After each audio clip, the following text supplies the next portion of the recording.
Welcome to Arms Classes. Arms Classes में आपका स्वागत है। मैं अमर मिश्रा। हम लोग 2500 महत्वपूर्ण क्वेश्चंस की सीरीज पढ़ रहे हैं जो डिफरेंट एग्जाम में आए हैं। आज हम केमिस्ट्री स्टार्ट करेंगे। यह केमिस्ट्री का मेरा पहला वीडियो होगा। चलिए स्टार्ट करते हैं क्वेश्चन नंबर 1 से। क्वेश्चन नंबर 1 आप देखिए, आधुनिक रसायन शास्त्र का जनक किसे माना जाता है। क्वेश्चन नंबर 1 है कि आधुनिक रसायन शास्त्र का जनक किसे माना जाता है, मतलब मॉडर्न केमिस्ट्री के फादर कौन है। तो सबको पता है कि मॉडर्न केमिस्ट्री के फादर कौन है, एंटोनी लेवेसियर।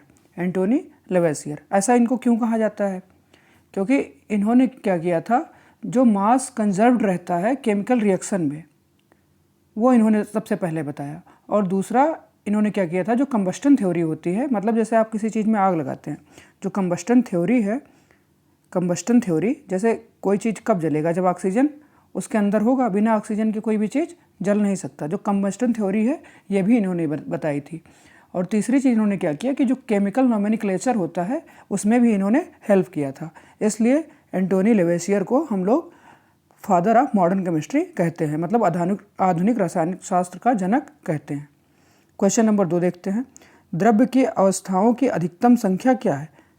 तो द्रव्य की जो अधिकतम, अगर आपसे क्वेश्चन अधिकतम संख्या आएगा तो आप 5 लगाएंगे। अगर ऐसे ही आएगा कि द्रव्य की नॉर्मली कितनी अवस्थाएं होती हैं तो आप 3 लगाएंगे। अधिकतम कितनी है, 5 है। पाँचों के नाम मैं आपको बता दे रहा हूँ। पहला होता है ठोस, एक हो गया ठोस, ठोस मतलब सॉलिड। दूसरा हो गया गैस, तीसरा हो गया लिक्विड, मैं लिख भी दे रहा हूँ। चौथा हो गया प्लाज्मा, फोर्थ है प्लाज्मा। जैसे आपने देखा होगा सन को, आप वीडियो में देखिएगा किसी, तो जो सन के अंदर का पार्ट होता है जलता, वो प्लाज्मा होता है। और पाँचवा हो गया बोस आइंस्टाइन, कंडेंसेट कहते हैं इसे, फिफ्थ को। तो ये 5 अवस्थाएं हो गई। तो चलिए चलते हैं क्वेश्चन नंबर 3 पे। क्वेश्चन नंबर 3 है, सामान्यतः द्रव्य की अवस्थाओं के भौतिक वर्गीकरण में अवस्था शामिल नहीं होती।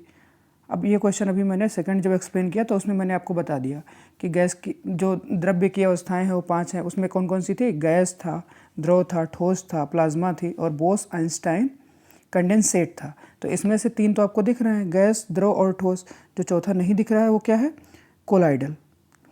ठीक, कोलाइडल स्टेट नहीं होता है बेटा, कोलाइडल सॉल्यूशन होता है। ठीक है, कोलाइडल क्या है, एक सॉल्यूशन है, सॉल्यूशन मिक्सचर का होता है। इसमें देखो होता क्या है कि जो कोलाइडल स्टेट होती है, मान लीजिए हम थोड़ी देर कह देते हैं कि जो कोलाइडल स्टेट है इसमें 1 माइक्रोमीटर से लेके 1 माइक्रोमीटर से लेके 10 नैनोमीटर तक जो पार्टिकल होते हैं वो होते हैं। ठीक, मतलब कोलाइडल स्टेट क्या है, सॉल्यूशन है, सॉल्यूशन में मतलब मिक्सचर है। तो इसमें जो भी पार्टिकल्स होंगे उनकी रेडियस क्या होगी, 10 नैनोमीटर से लेके 1 माइक्रोमीटर तक। और दूसरी चीज़ क्या होती है, ये थर्मोडायनेमिकली अनस्टेबल होते हैं। थर्मोडायनेमिकली ये अनस्टेबल होते हैं। ठीक है, और इनका क्या है, जैसे आप मान लीजिए कोई सिंपल फिल्टर है तो उसमें जब आप इनको डालेंगे तो आप इनको सेपरेट नहीं कर पाएंगे। लेकिन जब आप SPM में डालेंगे, SPM मतलब सेमी परमिएबल मेम्ब्रेन, जब आप इनको SPM सेमी परमिएबल मेम्ब्रेन से अलग करेंगे तो ये फिल्टर हो जाएंगे। या फिर आप इसको कह सकते हैं अल्ट्रा फिल्टर। जब आप अल्ट्रा फिल्टर से अलग करेंगे तो भी ये अलग हो जाएगा। तो यहाँ पर थर्ड का सही आंसर हो जाएगा option A, that is colloidal. ठीक, कोलाइडल कोई स्टेट नहीं है। चौथा चल के देखते हैं, भौतिकी पदार्थ की उन अवस्थाओं में से एक है, पदार्थ की उन अवस्थाओं में से एक है जो बहुत ही कम घनत्व वाली गैस को अत्यंत कम तापमान के तहत ठंडा करके प्राप्त होती है। तो ये होता है बोस आइंस्टीन घनीभूत, जो मैंने आपको 5वां बताया था, बोस आइंस्टीन कंडेंसेट की हिंदी होती है घनीभूत। ठीक, तो ये 5th है। अभी होता क्या है बेटा, जैसे मान लीजिए कोई सेपरेट एटम है, ठीक, सेपरेट एटम है या फिर सब एटॉमिक पार्टिकल है। सब एटॉमिक पार्टिकल जैसे न्यूट्रॉन, प्रोटॉन और इलेक्ट्रॉन, या फिर सेपरेट एटम हो गया जैसे हाइड्रोजन हो गया, क्लोरीन हो गया, सोडियम हो गया, ऑक्सीजन हो गया। जब किसी सेपरेट एटम या फिर सब एटॉमिक पार्टिकल को एब्सोल्यूट टेम्परेचर होता है 0 डिग्री केल्विन, और आप सबको पता है कि केल्विन कभी भी निगेटिव में नहीं होता। तो 0 डिग्री केल्विन, या फिर अब जब आप इसको सेंटीग्रेड में चेंज करेंगे तो -273.15 डिग्री सेंटीग्रेड पर ठंडा करके बनाया जाता है। इसको हम कैसे डिस्क्राइब कर सकते हैं, इसको डिस्क्राइब करने के लिए आपको वेव फंक्शन की सहायता लेनी पड़ेगी। ये जब मैं आपको केमिस्ट्री ढंग से पढ़ाऊंगा पूरे चैप्टर्स तो मैं उसमें करवाऊंगा। ठीक है बेटा, तो चलिए चलते हैं इस क्वेश्चन के बाद अगले क्वेश्चन पे, क्वेश्चन नंबर 5। विज्ञान के संदर्भ में निम्न में से कौन सा गुण मिश्रण का नहीं है? मिश्रण का गुण कौन सा नहीं है आपको ये बताना है। तो क्या मिश्रण की कोई संरचना नियत होती है? नहीं। अब जैसे मैंने आपको बता दिया कि बालू और पानी का मिक्सचर बनाइए, तो चाहे आप पानी में 1 चम्मच बालू डालिए और चाहे 10 चम्मच बालू डालिए, वो मिश्रण बन जाएगा। तो मिश्रण की क्या है, संरचना नियत नहीं होती है, जबकि इसमें दिया है कि इसकी संरचना नियत होती है, तो यही ऑप्शन इनकरेक्ट है। दूसरे ऑप्शंस क्या है, यह 2 या अधिक तत्वों अथवा यौगिक द्वारा बना होता है। हाँ ठीक है, बन सकता है। ऑप्शन सी क्या है, इसे भौतिक तरीकों से अलग किया जा सकता है। जी हाँ, ज़रूर अलग कर सकते हैं। मिश्रण को हम भौतिक तरीकों से अलग कर सकते हैं। किसी मिश्रण के घटक अपने गुणों को बनाए रखते हैं, ये भी बात सही है। मिश्रण के घटक हमेशा अपने गुणों को बनाए रखते हैं। अगला चलते हैं क्वेश्चन नंबर 6 पे। निम्नलिखित कथनों में से कौन सा एक कथन सत्य है? इसमें सत्य कथन बताना है। पानी हाइड्रोजन और ऑक्सीजन का मिश्रण है। हाइड्रोजन और ऑक्सीजन का मिश्रण है, मिश्रण नहीं है बेटा। कई बच्चे यहाँ पे जल्दबाजी में गलत कर देंगे। पानी जो है वो हाइड्रोजन और ऑक्सीजन का मिश्रण ना होकर यौगिक है। अब आप लोग कहेंगे कि सर मिश्रण और यौगिक में अंतर क्या है? तो मिश्रण और यौगिक में बस छोटी सी अंतर होती है कि जो यौगिक होते हैं वो एक निश्चित मात्रा में मिले होते हैं। मिश्रण में कोई निश्चित मात्रा नहीं होती है, उसमें कोई केमिकली बैलेंस्ड नहीं होता है। लेकिन यौगिक क्या होता है, ये केमिकली बैलेंस्ड होते हैं, इनका एक निश्चित मात्रा होती है। जैसे पानी और बालू को आप मिलाएंगे तो मिक्सचर बनेगा, लेकिन हाइड्रोजन और वाटर को एक सर्टेन अमाउंट में, जैसे मान लीजिए हाइड्रोजन के 2 एटम्स ऑक्सीजन के 1 एटम से मिलके एक मॉलिक्यूल वाटर का बनाता है। ठीक, यहाँ पर मैं रिएक्शन लिख दे रहा हूँ। जो हाइड्रोजन है इसके 2 एटम्स, मान लीजिए मैंने हाइड्रोजन लिख दिया H2 प्लस O2, तो ये क्या बनेगा, H2O। अब इसको बैलेंस करने के लिए मैं यहाँ पे क्या कर दे रहा हूँ, 2 कर दे रहा हूँ और यहाँ पर भी 2 कर दे रहा हूँ। मतलब हाइड्रोजन के 2 एटम ऑक्सीजन के 1 एटम से मिलके वाटर के 2 मॉलिक्यूल बना रहे हैं, तो ये बैलेंस्ड होता है।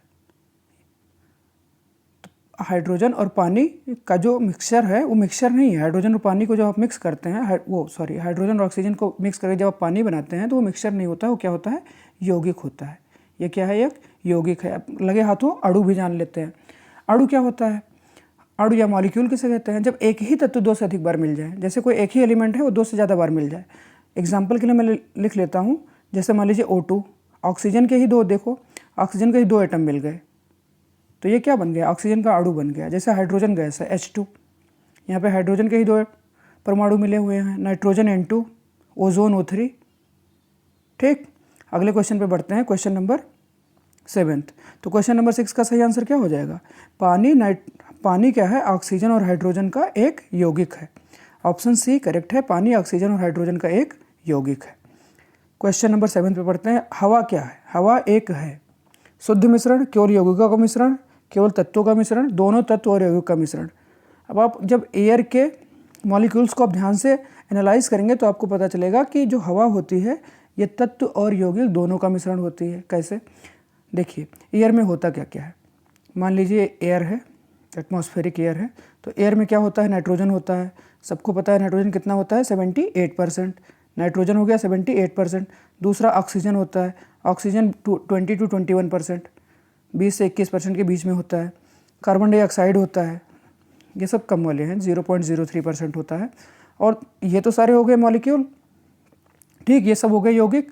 और जो तत्व होते हैं, तत्व में क्या क्या होता है, तत्व में इसमें होते हैं आर्गन, नियान, जेनॉन, मतलब अक्रिय गैसेस भी इसमें होती हैं। ठीक है, आर्गन, नियान, जेनॉन। तो इसमें हवा में क्या है, तत्व भी हैं और यौगिक भी हैं, ये दोनों का मिक्सचर होता है। हवा, तत्व और यौगिक दोनों का मिक्सचर होती है। अभी मिक्सचर क्यों होती है, क्योंकि इनका कोई सर्टेन अमाउंट फिक्स नहीं है। क्वेश्चन नंबर 8 पे बढ़ते हैं।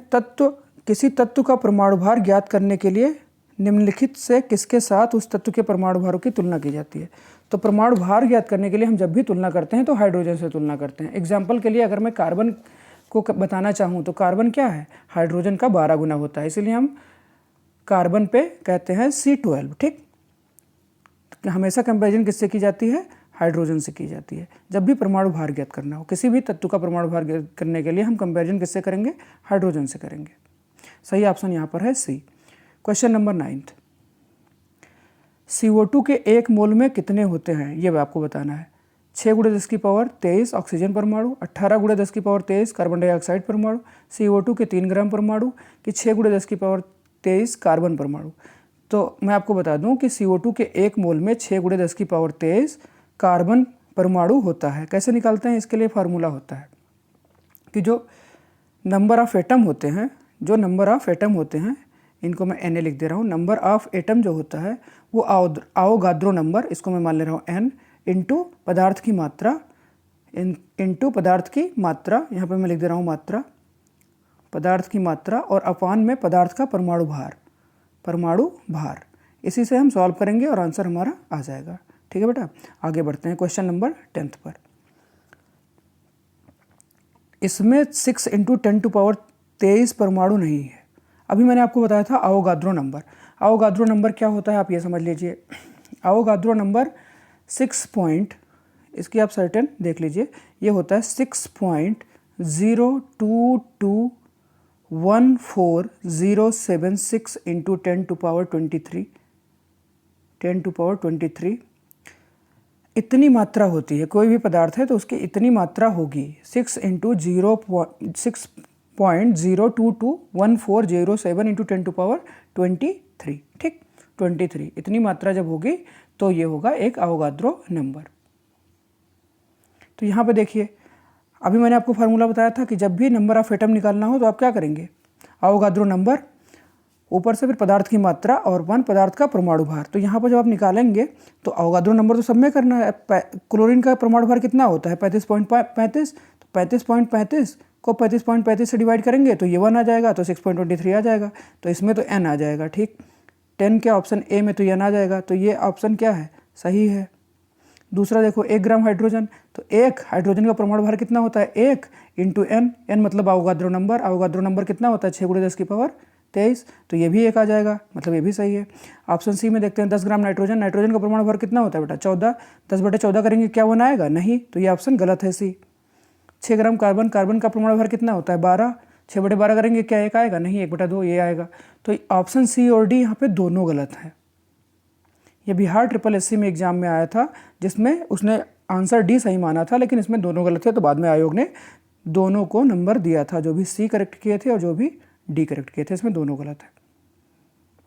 क्वेश्चन नंबर 11 को देखते हैं। सोडियम 23 के 46 ग्राम में परमाणुओं की संख्या कितनी है। यन क्या है, यहाँ अवोगाद्रो नियतांक है। अभी मैंने आपको बताया कि परमाणु की संख्या निकालनी है, Na निकालना है, नंबर ऑफ एटम निकालना है, तो क्या करते हैं अवोगाद्रो नंबर, चलिए आपको मैं करके दिखा देता हूँ। अवोगाद्रो नंबर n मान लिए, परमाणु, ठीक, n हो गया, इनटू क्या है, जितना परमाणु की मात्रा है, तो मात्रा कितनी है यहाँ पर सोडियम की 46 ग्राम है, 46 अपान सोडियम का परमाणु भार कितना होता है 23, यहाँ पे दिया भी है 23। अब जब 23 से 46 को डिवाइड करेंगे तो आएगा 2, और इंटू n करेंगे तो 2n, कितना है 2n, यहाँ पे 2n ऑप्शन वाला करेक्ट हो जाएगा, तो ऑप्शन सी क्या है यहाँ पर करेक्ट है। क्वेश्चन नंबर 11, सोडियम 23 के 46 ग्राम में परमाणुओं की संख्या कितनी है 2n। आगे बढ़ते हैं क्वेश्चन नंबर 22। क्वेश्चन नंबर 12, पदार्थ का परमाणुविक सिद्धांत सर्वप्रथम किसने दिया था। जो पदार्थ है, एटम है, उसका परमाणुविक सिद्धांत, कहने का मतलब है जो एटॉमिक मॉडल है वो सबसे पहले किसने दिया, तो एटॉमिक मॉडल सबसे पहले दिया था जॉन डाल्टन सर ने। इनके मॉडल के हिसाब से क्या था, इन्होंने सबसे पहले ये बताया कि परमाणु जो है, मतलब मान लीजिए कोई भी परमाणु है, जैसे मैंने कहा ये हाइड्रोजन का परमाणु है, ठीक, तो ये क्या है, अविभाज्य है, इसको मतलब तोड़ नहीं सकते। इन्होंने बताया जो परमाणु है वो अविभाज्य है, मतलब ये सिर्फ ये फंडामेंटल है, इसके अंदर फिर ये किसी से नहीं मिलके बना है। फिर इसके बाद सर टॉमसन आए, रदरफोर्ड आए, प्लैंक्स का क्वांटम मॉडल आया, बोर्स का एटॉमिक मॉडल आया, बहुत सारे मॉडल है। बाद में लोगों ने बताया कि नहीं, परमाणु को तोड़ा जा सकता है, परमाणु भी क्या होता है, सब एटॉमिक पार्टिकल से मिलकर बने होते हैं, जैसे इलेक्ट्रॉन, प्रोटॉन, न्यूट्रॉन, पॉजिट्रॉन, ठीक। अब आगे पढ़ते रहेंगे। तो सबसे पहले किसने दिया था, जे डाल्टन ने। कब दिया था इन्होंने, 1803 में, ये भी याद रखेंगे, एक बार एग्जाम में आया था कि कब दिया था, 1803 में। अगला देखते हैं क्वेश्चन नंबर 13, किसी परमाणु के लिए प्लम पुडिंग मॉडल किसके द्वारा दिया गया था। अभी मैंने आपको बताया था, दूसरा एक नाम बताया था कि टॉमसन, जे डाल्टन के बाद, जॉन डाल्टन के बाद में मैंने आपको बताया था टॉमसन। तो टॉमसन ही थे जिन्होंने प्लम पुडिंग मॉडल दिया। कौन सा मॉडल, प्लम पुडिंग मॉडल किसने दिया था, टॉमसन ने दिया था। प्लम पुडिंग मॉडल है क्या, इन्होंने प्लम पुडिंग मॉडल को आप ऐसा समझिए कि मान लीजिए आपके पास एक तरबूजा है, तरबूजा है, तरबूजे को आप कट कीजिए, तरबूजे के अंदर आपको बीज दिखेंगे। ये मान लीजिए हमारे पास एक तरबूजा है, तरबूजे को हमने कट किया तो इसमें प्लम तो होगी, इसका गूदा होगा, इसके अंदर ही छोटी छोटी सीड्स होंगी। छोटे छोटे क्या होंगे? सीड्स होंगे, ऐसे छोटे छोटे सीड्स हैं। तो इन्होंने बताया कि जो एटम होता है वो पॉजिटिवली चार्ज्ड होता है, पॉजिटिवली चार्ज गोले की तरह है, और उसके अंदर क्या होता है? निगेटिवली चार्ज इलेक्ट्रॉन इम्प्लीमेंटेड होते हैं, कहने का मतलब उसी में घुसे होते हैं। तो इन्होंने क्या बताया कि एटम जो है वो पॉजिटिव चार्ज है और गोले जैसा होता है, और उसके अंदर जो इलेक्ट्रॉन है उसके अंदर इम्प्लीमेंटेड होते हैं। अब आप इसको तरबूज से अच्छे से समझ सकते हैं कि एक तरबूज है, जो एटम है वो पॉजिटिवली चार्ज है और उसके अंदर के जो बीज हैं वो इलेक्ट्रॉन है। ऐसा किसने बताया था? ऐसा किसने बताया था? जे थॉमसन ने। तो जो प्लम पुडिंग मॉडल है ये जे थॉमसन ने दिया था, और बाद में इन्होंने ही जे थॉमसन ने ही इलेक्ट्रॉन की खोज भी करी। ठीक, आगे बढ़ते हैं, क्वेश्चन नंबर 14 पे चलते हैं। एक परमाणु के 3 आधारभूत अवयव कौन से हैं? ये आपको बताना है कि कोई परमाणु है तो उसके 3 आधारभूत अवयव कौन से हैं। अभी मैंने आपको बताया था ना कि परमाणु क्या है? अविभाजित नहीं है, उसके अंदर सब एटॉमिक पार्टिकल होते हैं। जो कौन कौन से हैं? वो है प्रोटॉन, न्यूट्रॉन और इलेक्ट्रॉन। एक परमाणु के अंतर्गत 3 आधारभूत अवयव होते हैं, प्रोटॉन, न्यूट्रॉन और इलेक्ट्रॉन। हालांकि जो हाइड्रोजन है ये ओनली ऐसा एटम है जिसके अंदर न्यूट्रॉन नहीं होता है। आगे बढ़ते हैं, क्वेश्चन नंबर 15। द्रव्यमान संख्या किसका योग है? द्रव्यमान संख्या क्या होती है? प्रोटॉन और न्यूट्रॉन का सम, मतलब जो न्यूक्लियस की जो वेट होता है, जो न्यूक्लियस का वेट होता है वही होता है द्रव्यमान संख्या। तो क्वेश्चन नंबर 15 का सही आंसर क्या हो जाएगा? Option B. क्वेश्चन नंबर 16 पे आगे बढ़ते हैं। निम्नलिखित में से कौन सा एक न्यूक्लियन नहीं है? न्यूक्लियन अभी मैंने बताया ना कि जो न्यूक्लियस का वेट होता है, तो न्यूक्लियस में क्या होते हैं? प्रोटॉन और न्यूट्रॉन होते हैं, पॉजिट्रॉन भी होता है। इलेक्ट्रॉन क्या होता है?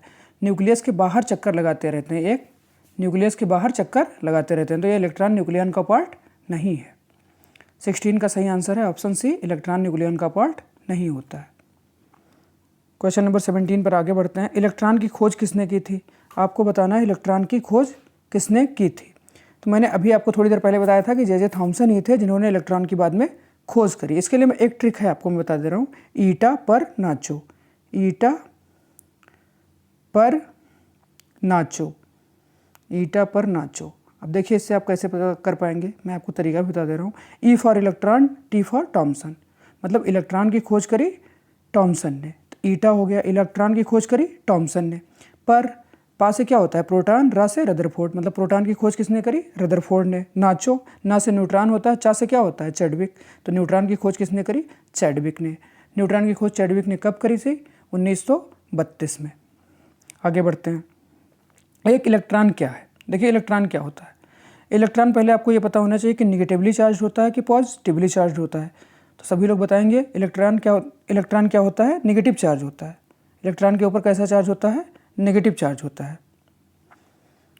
तो पहले हम यहाँ से नेगेटिव चार्ज वाले को देखेंगे, तो उदासीन वाला होगा नहीं, सकारात्मक वाला होगा नहीं, शून्य वाला होगा नहीं। ऑप्शन सी में ही ऐसा है जिसमें नकारात्मक चार्ज है, तो ऑप्शन सी यहाँ पर आपका करेक्ट हो जाएगा। नेट आवेश के साथ एक उपपरमाणुक है। उपपरमाणुक का मतलब यहाँ पर क्या है? सब एटॉमिक पार्टिकल। ठीक, उपपरमाणुक कण का मतलब है सब एटॉमिक पार्टिकल।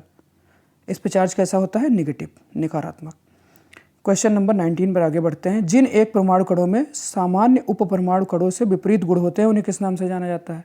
जैसे मान लीजिए इलेक्ट्रॉन है, तो इलेक्ट्रॉन जैसा वो गुण नहीं रखेगा, उसका अपोजिट रखेगा। ठीक, तो उसको कहते हैं, क्या कहते हैं बेटा? सब लोग बताएंगे, उसको कहते हैं एंटी पार्टिकल या फिर प्रतिकण। जैसे होते नहीं, जैसे मान लीजिए आप हैं तो आपके कोई एंटी होगा, तो जो आप कहेंगे आप वो आपके उल्टी बातें करेगा। तो उल्टे गुण वाले को क्या कहते हैं? उल्टे गुण वाले को क्या कहोगे आप? प्रतिकण, या फिर इंग्लिश में उसको कहते हैं एंटी पार्टिकल। एग्जाम्पल के लिए मैं आपको बता दूं कि जो इलेक्ट्रॉन होता है, इलेक्ट्रॉन का जो एंटी पार्टिकल है वो होता है पॉजिट्रॉन। इलेक्ट्रॉन का एंटी पार्टिकल क्या होता है? पॉजिट्रॉन। क्वेश्चन नंबर, तो यहाँ पर 19 का सही ऑप्शन क्या हो जाएगा? प्रतिकण, एंटी पार्टिकल। ठीक, क्वेश्चन नंबर 20 पे देखते हैं। इलेक्ट्रॉन का एंटी पार्टिकल क्या है? देखिए जो भी मैंने एग्जांपल दिया था वही अब क्वेश्चन के फॉर्म में आ गया। इलेक्ट्रॉन का एंटी पार्टिकल क्या है? तो इलेक्ट्रॉन का एंटी पार्टिकल क्या होता है? पॉजिट्रॉन। इलेक्ट्रॉन का एंटी पार्टिकल क्या होता है? पॉजिट्रॉन। तो ये आपके 20 क्वेश्चंस हो चुके हैं। इसके बाद मैं अगला वीडियो आपको डाल दूंगा, अगर आपको वीडियो अच्छा लगा है आप सब्सक्राइब कर लीजिए, अपने दोस्तों के बीच में शेयर कीजिए, सपोर्ट कीजिए, हमारा चैनल देखते रहिए। तब तक के लिए जय हिंद। आगे मिलते हैं अगले वीडियो में।